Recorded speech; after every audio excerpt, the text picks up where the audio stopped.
Bismillahirrahmanirrahim. Assalamualaikum warahmatullahi wabarakatuh. Alhamdulillah, tidak henti-hentinya kita muji Allah Subhanahu wa taala, zat yang Maha Pengasih, Maha Penyayang. Zat yang hari ini memberikan kesempatan kita untuk hidup kembali setelah kematian kita tadi malam. Zat yang hari ini memberikan matahari yang luar biasa cerah kepada kita semua. Yang banyak orang ketika listrik di rumahnya mati dan listrik itu hidup kembali, mereka bahagianya luar biasa.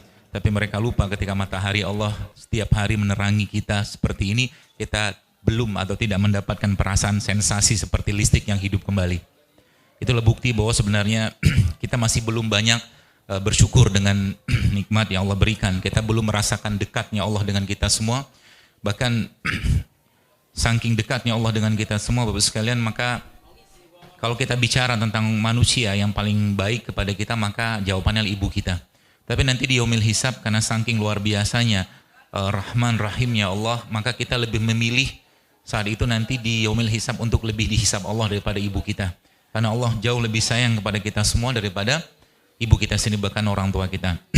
Kalau seseorang itu umurnya 70 tahun, lalu 69 tahun, 363 hari dia bermaksiat kepada Allah, zina, curi, khamar seperti itu. Lalu 69 tahun, 364 hari dia bertaubat kepada Allah. Lalu hari ke 70 tahunnya atau 69 tahun, 365 hari dia mati saat itu, maka Allah akan ampuni dirinya. Itu yang menyebabkan Jibril alaihissalam ketika Fir'aun, salah satu manusia yang pernah Allah ciptakan di atas muka bumi ini, yang manusia ini yang paling banyak dosanya mungkin, karena Fir'aun mengucapkan satu kata yang kita sering baca dalam surat An-Naziat, Ana Rabbukumul A'la. Aku adalah Tuhan yang paling tinggi. Dan belum pernah ada manusia mengaku Tuhan selain Fir'aun. Tapi subhanallah, Allah memberitahu atau memberikan wahyu kepada Jibril alaihissalam ketika Fir'aun akan ditenggelamkan Allah di Laut Merah. Jibril memberitahukan kepada Nabi SAW bahwa saat itu Allah berfirman, memberikan wahyu kepada Jibril, wahai Jibril, kalau seandainya Fir'aun mengatakan, aku beriman kepada Tuhannya Musa, maka aku ampuni dosanya.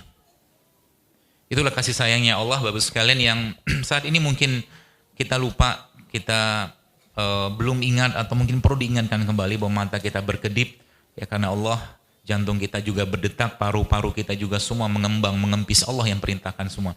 Ketika Anda mengambil makanan dari piring Anda, lalu makanan itu Anda masukkan dalam mulut Anda, maka setelah masuk ke kerongkongan, tidak ada lagi kuasanya kita. Semua Allah yang kendalikan.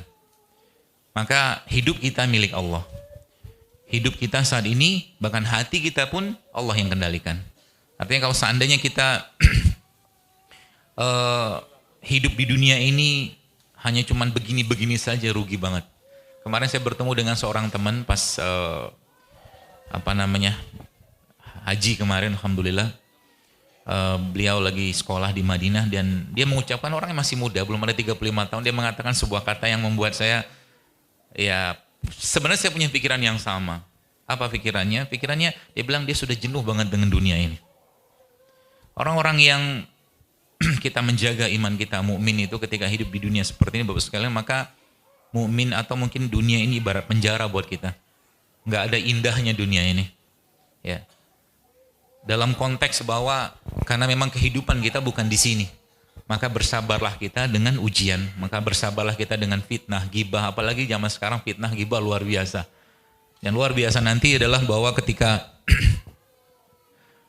di hari perhitungan nanti, orang-orang yang memfitnah kita, menggibah kita, kita bisa minta kepada Allah untuk Allah memberikan pahala hajinya, sholatnya, puasanya kepada kita.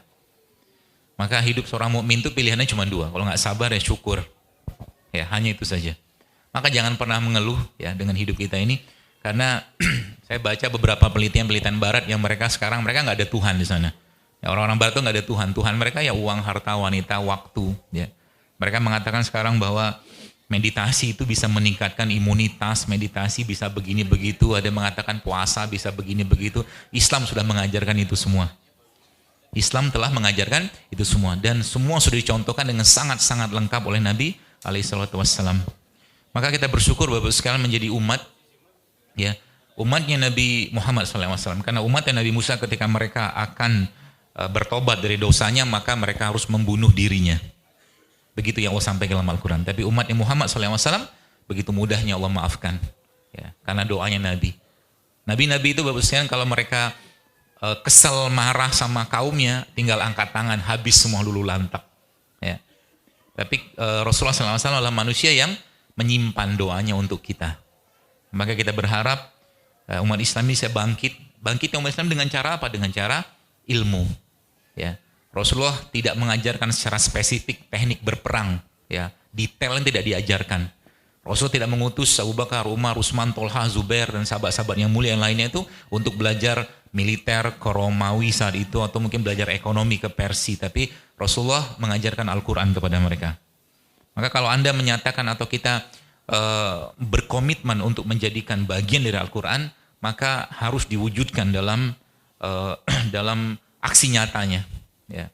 Kalau Anda mau jadi orang besar, Anda mau jadi seorang hebat, atau kita mau jadi orang yang punya cita-cita membangun peradaban besar, maka yang kita bawa juga hal-hal yang besar. Ya, kalau boleh saya sarankan, ya mungkin dalam HP kita lebih banyak isinya Quran dan kajian. Isinya itu. Quran akan memberikan hikmah kepada kita semua. Quran akan memberikan banyak hal yang tidak terpikirkan dalam benak kita. Quran akan menjadikan iman kita itu iman seperti iman Abdullah bin Khuzafah. Yang ketika pasukannya, Bapak sekalian, satu persatu dimasukkan, ya. Terakhir itu dia pasukannya itu dimasukkan, dicemplungin ke dalam kuali besar, ya, yang cukup untuk 10 orang, langsung hangus saat itu, badannya, tulangnya pun habis dalam minyak panas itu. Lalu saat itu Raja Romawi saat itu melihat dia sudah menangis. Menangisnya kenapa? Menangis, tanya kenapa engkau menangis? Sudah menyerah gitu kan? Tapi dia mengatakan dia menangisnya bukan karena itu, tapi dia mengatakan saya menangis karena saya berharap, saya meminta kepada Allah agar saya punya 10 nyawa untuk kau masukkan dalam tempat itu. Itulah iman orang zaman dulu. Bukan iman kayak manusia-manusia zaman sekarang. Ya. Iman yang sholat malamnya susahnya minta ampun. Iman yang sholat rawatibnya sering bolong juga. Iman yang puasa pun susah. Cita-cita besar kita membangun peradaban seperti Muhammad Al-Fatih, Khalid bin Walid, Amr bin As, Khabbab bin Al-Aras, segala macam itu akan jadi omong kosong dan sekedar cuman cita-cita saja. Kenapa bisa seperti itu? Karena itu juga berpengaruh dari apa yang kita pikirkan, kita makan setiap hari. Kalau kita punya cita-cita membangun peradaban besar, ya nggak mungkin juga kita berpikirnya kecil. Ya, termasuk juga dari sisi makanan. Makanan mempengaruhi behavior. Makanan mempengaruhi tubuh kita, perilaku kita, kebiasaan kita. Maka kalau ingin menjadi, kalau mungkin di sini kan sepertinya banyak yang wajah-wajah bujang. Sepertinya.